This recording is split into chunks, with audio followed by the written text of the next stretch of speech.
Écoute, moi j'ai 4 activités. La première chose c'est le cercle MDB, qui est un mastermind lié sur le métier de marchand de biens. Donc forcément je suis en parallèle aussi marchand de biens. Et historiquement j'ai une société de maîtrise d'œuvre d'exécution sur lesquelles on est sur des opérations allant de 30 à 300 logements et une partie patrimoniale axée sur du locatif avec différentes stratégies à l'intérieur.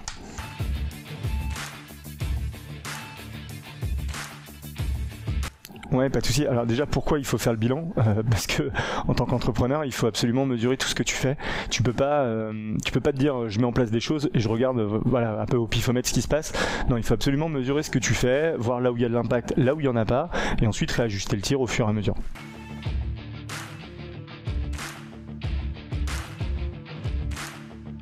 Les difficultés que j'ai eues cette année sur le cercle, ça a été de continuer à faire monter les gens en compétences, avec le fait qu'en parallèle il faut aussi faire des affaires, et il y a toujours la notion de temps à l'intérieur, c'est-à-dire que monter en compétences, on peut très vite être absorbé pour devenir un puits de savoir, et puis du coup ne pas agir en face de ça, et du coup il fallait continuer pour qu'ils fassent des affaires, à casser les barrières mentales en ayant de plus en plus de personnes. On doit être aux alentours de 90 ou 95 personnes, donc c'était une vraie difficulté.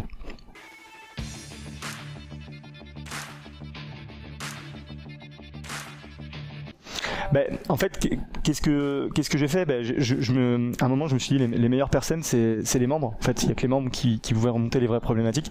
Donc je les ai écoutés, j'ai monté des groupes de travail qui ont vraiment permis de partir de la source avec soit des premières années, des deuxièmes années, des troisièmes années, pour vraiment voir la progression qu'il peut y avoir et quels étaient les besoins. Et ce qu'on a fait, c'est qu'on a scindé les séminaires, on a fait des workdays année 2 divisés par promotion, etc. Enfin, on a vraiment réadapté pour revenir à taille humaine, malgré qu'on soit quand même beaucoup, et pourtant c'est si peu, parce que si on voudrait, on pourrait vraiment l'ouvrir à beaucoup de personnes, mais c'est pas la volonté. Donc il faut vraiment s'adapter et tout simplement écouter nos membres.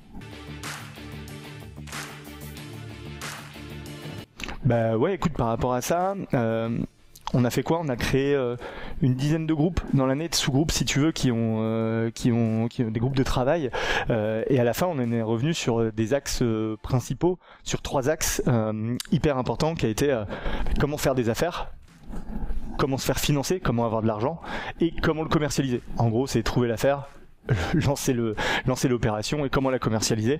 Donc c'est vraiment, on a fait 10 groupes, on a accepté de pas mettre notre énergie partout, on s'est recentré sur ce qui avait de plus important, et ces groupes sont encore en train de travailler pour continuer l'année prochaine.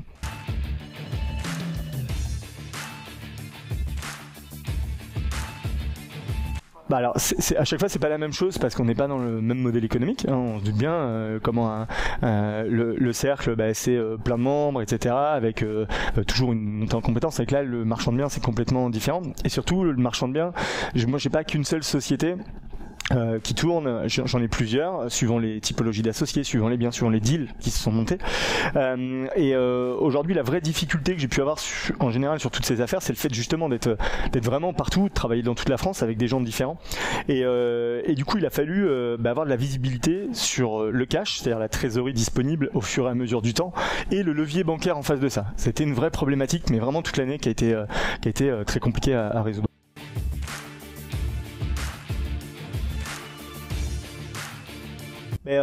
Ça a été de se recentrer complètement. Alors pour la visibilité, il a fallu travailler avec des outils qu'on a au sein du cercle, qu'on partage à nos membres, qu'on a continué à développer pour pouvoir avoir une visibilité de la trésorerie à horizon 36 mois. Le but, ce que je dis toujours en tant qu'entrepreneur, c'est pas de dire je suis en cash burn ou j'ai plus d'argent dans 6 mois. C'est pas grave en fait. Ce qui compte, c'est de le savoir. Ok, donc on a mis des outils pour le savoir, pour en fait en face de ça, encore une fois, comme je disais au début, pouvoir mesurer les actions et agir en conséquence. On fait un point une fois par. Alors au départ, les points était une fois tous les 3 mois, ensuite une fois tous les mois, et à la fin, tous les semaines, on avait un point trésorerie pour s'assurer et pour le levier. Alors ça, c'est pour l'aspect trésorerie.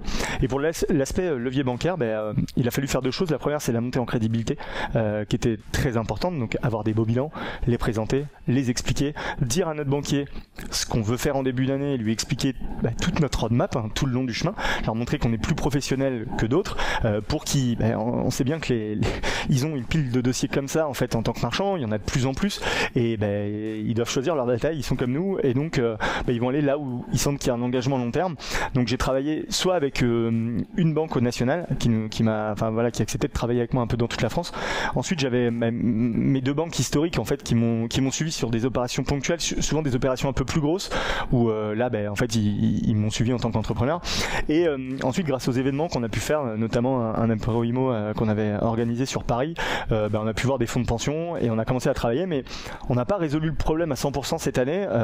On s'est quand même rendu compte que quand les banques refusaient de financer, c'est que l'opération avait souvent un problème. Par contre, souvent, le problème, c'est que les banques refusent d'analyser même le dossier. Donc c'est là où toute cette montée, le fait d'avoir créé le cercle a aidé et a pu l'ouvrir à tous nos membres qui leur permettent aujourd'hui, avec différentes stratégies, de travailler le discours pour que le jour où on a besoin de lancer une affaire, en fait, on soit prêt et qu'on ait le levier bancaire.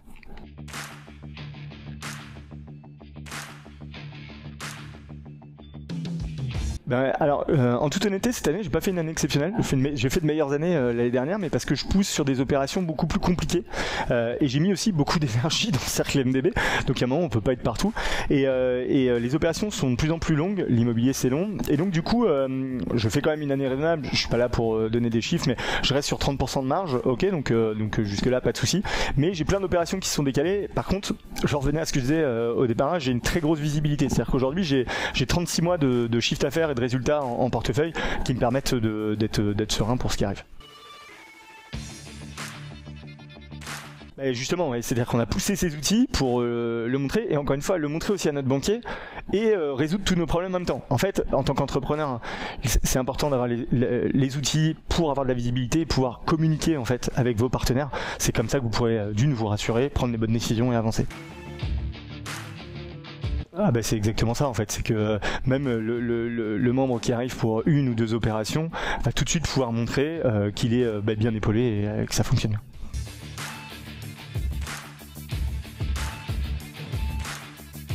Et encore une fois, c'est quelque chose c'est encore une fois, c'est une structure différente, un modèle économique différent. Et surtout, on a une agence à Paris et on a une agence qui vient d'être développée dans les Hauts-de-France, celle dont je m'occupe. Et on est en croissance entre 80 et 100% par an.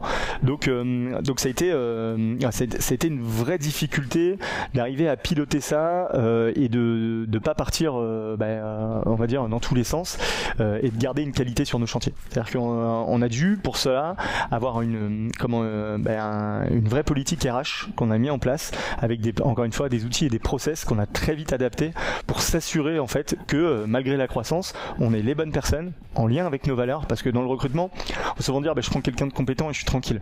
Moi, j'y crois pas du tout. Je pense qu'il est important d'avoir des gens qui ont les mêmes valeurs que toi et ensuite les compétences arrivent au fur et à mesure et en tout cas tu les donnes par rapport à comment tu fonctionnes.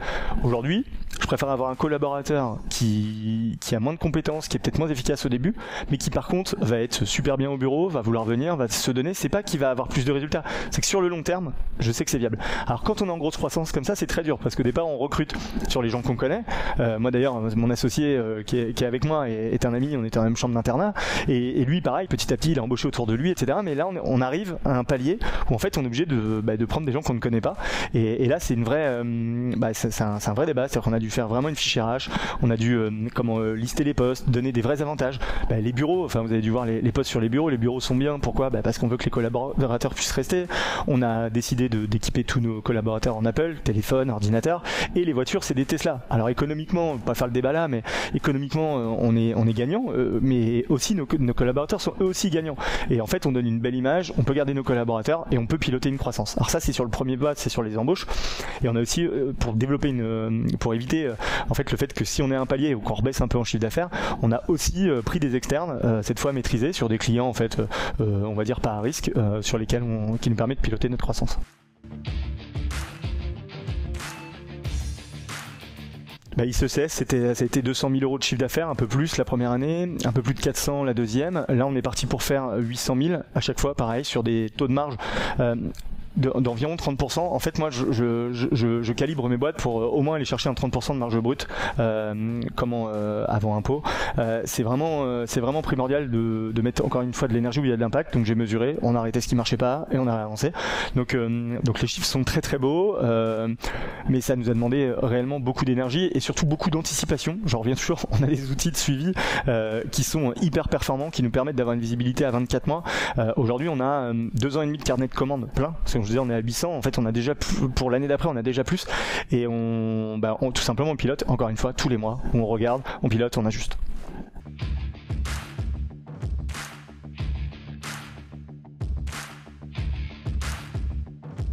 Alors déjà, pourquoi je mets locatif et patrimonial? Parce qu'au départ, moi le premier, on démarre le locatif pour se faire des revenus complémentaires, etc. Et donc on est sur une stratégie un peu cash flow avec le LMNP quand on démarre. Mais sauf que quand on avance, on n'est plus dans la même stratégie parce que ce qui rapporte le cash flow tous les mois, c'était structure commerciale et le locatif est là dans une vraie stratégie de diversification et patrimoniale. Ok, ça veut dire quoi? Ça veut dire que j'ai dû changer mon LMNP, c'est-à-dire mon LMNP qui était parti sur de la coloc, des petits meublés, etc. qui sont très énergivores. Ils sont en cours d'arbitrage pour repasser. J'ai toujours la niche fiscale. Pour ceux qui me suivent sur les réseaux, j'ai un gîte en baie de Somme, donc ça me permet d'avoir plutôt un contexte sympa, ok, mais pareil qui est full automatisé, sur lequel je mets pas les mains dedans et ça me permet parce que d'être plutôt tranquille. Et derrière, je suis parti vraiment sur une structure, sur une partie locale commerciale et d'activité qui est beaucoup moins énergivore, qui demande plus de levier, qui demande du coup encore une fois plus d'anticipation pour aller voir plus loin. Donc en ce moment je suis en train d'arbitrer et du coup l'enseignement que j'en ai eu là-dessus c'est vraiment d'arrêter de réfléchir, je suis désolé, tous ceux qui me connaissent savent que je parle crûment, mais le cash flow, la liberté financière, etc. c'est de la merde. C'est le cash flow, oui, est une équation, mais rien qu'avec les leviers bancaires on peut se générer du cash flow et être à l'équilibre, être en cash flow positif par exemple sur 7 ans à des rendements beaucoup plus bas que ce qu'on voit sur internet en disant il faut faire du 13, 14, 15%. Enfin on peut être sur des stratégies à 10% et avoir du cash flow sur cette année, sur 7 ans, surtout si on sait que on va arbitrer entre 7 à 10 ans. En fait il faut le voir dans la période sur laquelle on a décidé et voilà, l'enseignement ça a été de me dire il faut que je change de braquet, il faut que je change mes habitudes, ma psychologie sur laquelle je m'étais appuyé il y a 7-8 ans pour vraiment rechanger et donc j'avais déjà amorcé il y a 2-3 ans, mais là cette année j'ai décidé de réellement accélérer et justement pour vous parler un peu de chiffres, j'ai dû commencer à arbitrer donc pour 80 000 € de loyer que j'ai en moins. Alors j'ai pris du coup une plus-value que j'avais, mais j'ai 470 000 € de loyer en plus. Ok, c'est-à-dire que en gros, ça fait 390 000 € de loyer. Là-dessus, je suis associé dedans. Donc en gros, ma part propre, si on devait avoir ma part propre, c'est environ 220 000 € de loyer complémentaire cette année, qui m'amène à pas loin de 600 000 € de loyer pour moi. Alors pourquoi je vous dis ça? C'est pas pour en mettre plein la vue, je m'en fous. Mais j'ai un objectif long terme d'arriver à ce million. Je pense. Après, j'irai pas plus. Après, je me mettrai pas d'objectif d'aller plus vite. Ok, donc moi, ma routine, c'est de faire environ 200 à 250 000 par an de loyer complémentaire, compris des arbitrages que je fais entre deux. Donc vu que j'ai l'ambition dans 3 ans d'avoir ce million, en fait si je fais encore 250 000 l'année prochaine, 250 000, ça fait 750 000 par rapport à 600, mais je vais aussi arbitrer en face de ça pour pouvoir avoir du levier. Donc il faut bien mettre ces objectifs en corrélation en fait avec ce qu'on veut réellement à long terme, et c'est pour ça d'avoir une roadmap vraiment longue, c'est important. Et justement là-dessus par rapport à tout ça, l'importance de faire son bilan, comme j'ai dit au début, c'est aussi pour réadapter ce que vous allez faire l'année prochaine et comment vous allez le faire. Et donc en fait si vous faites pas de bilan, comment vous pouvez préparer ce que vous allez faire l'année prochaine? C'est pas possible.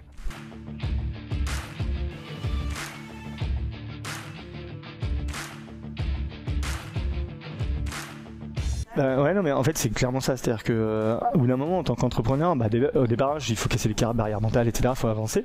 Après, c'est de mettre en place des stratégies. Puis, encore une fois, c'est de les mesurer, d'anticiper ce qui se passe, d'avoir une visibilité. Je te disais tout à l'heure, moi, j'ai vu avoir sur mes tableaux de suivi financier, de dire, je suis en cash burn de 3 millions dans 4 mois. Qu'est-ce que je fais? Pourquoi? Parce que j'avais pas encore le levier bancaire. Enfin, je n'étais pas encore financé sur une opération sans conditions suspensives de financement. Et du coup, voilà, j'étais en négatif à 4 mois. Donc, quelles sont les actions? Et en fait, quand c'est un truc qui roule, bah, tu décides de le piloter par exemple une fois par trimestre. Puis quand tu vois que c'est un peu plus compliqué, tu décides de le voir une fois par mois. Puis quand c'est un truc qui vraiment est hyper urgent, enfin pas urgent, mais un truc qui est hyper important pour la boîte et qui est en ce moment le sujet primordial, bah, c'est tous les semaines. Tous les semaines, tu fais un point. Et si tu dois arriver à tous les jours, tu le fais tous les jours. Je sais qu'il y a des boîtes qui tous les jours sur les écrans, il y a écrit leur nombre de leads, leur nombre de prospects. Hein. Nous, c'est pas le cas. On n'est pas sur du mass market. On est vraiment sur de la qualité. Donc ce qu'on regarde, c'est réellement quelle visibilité on a sur le business pendant plusieurs années pour monter de la crédibilité aux banquiers. Et puis derrière avoir du levier, parce que je dis souvent souvent comment ça vaut une boîte, etc. Alors oui, c'est une valeur sur le papier, une boîte elle vaut 1, 2, 3, 4 millions ou 1, 2, 3, 4, 500 000. Ok, c'est super, sur le papier c'est pas dans ton compte bancaire, donc tant que t'as pas vendu, ton modèle économique qui se retourne, etc. c'est foutu. Donc ça veut dire quoi? Ça veut dire qu'une boîte, pour moi, ce qu'elle vaut, elle vaut le levier qu'elle te donne, le levier bancaire ou autre d'ailleurs, mais en tout cas les leviers qu'elle veut filer. Donc plus tu as de la visibilité, plus tu montres à tes banquiers que tu es structuré et que tu sais où tu vas, même à petite échelle c'est important. Et en fait, tu le rassures et lui il te donne un levier en marchand, un levier x5, en locatif un levier x10, et il y a un moment c'est grâce à ça que tu accélères réellement en fait, en marchand à court terme, court moyen terme, et en locatif à horizon long terme.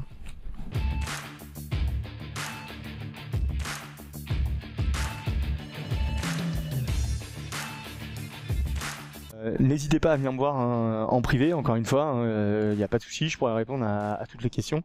Mais voilà, gardez vraiment en tête qu'il est important de piloter ce qu'on fait. On n'est pas obligé d'avoir des outils les plus performants du monde, mais tout ce que vous faites, faut le piloter, le mesurer et mettre des actions en face de ça. Accepter d'avoir fait des erreurs, accepter que ce que vous avez décidé de faire, ça marche pas, mais lui laisser le temps quand même de faire, de piloter, de mesurer ce qui se passe au fur et à mesure, pour après accepter de reculer ou tout simplement de dire non, je suis persuadé, je continue à appuyer, ça va prendre plus de temps, mais je vais y arriver.